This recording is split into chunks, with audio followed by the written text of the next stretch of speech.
The Gruffalo's Child by Julia Donaldson and Axel Scheffler. The Gruffalo said that no Gruffalo should ever set foot in the deep dark wood. Why not? Why not? Because if you do, the big bad mouse will be after you. I met him once, said the Gruffalo. I met him a long time ago. What does he look like? Tell us, Dad. Is he terribly big and terribly bad? Oh, I can't quite remember, the Gruffalo said, when he thought for a moment and scratched his head. The big bad mouse is terribly strong, and his scaly tail is terribly long. His eyes are like pools of terrible fire, and his terrible whiskers are tougher than wire. One snowy night, when the Gruffalo snored, the Gruffalo's child was feeling bored.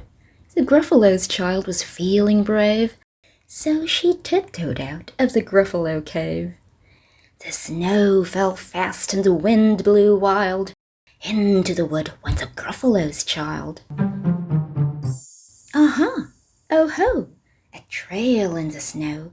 Whose is this trail and where does it go? A tail poked out of a log pile house. Could this be the tail of the big bad mouse? Out slid the creature. His eyes were small, and he didn't have whiskers. No, none at all. You're not the mouse. Not I, said the snake. He's down by the lake, eating Gruffalo cake. The snow fell fast and the wind blew wild. I'm not scared, said the Gruffalo's child.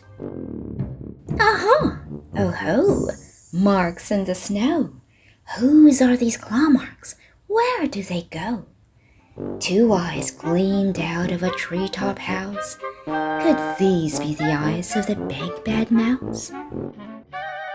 Down flew the creature. His tail was short, and he didn't have whiskers of any sort. You're not the mouse. Oh, not I, but he's somewhere nearby, eating Gruffalo pie. The snow fell fast and the wind blew wild.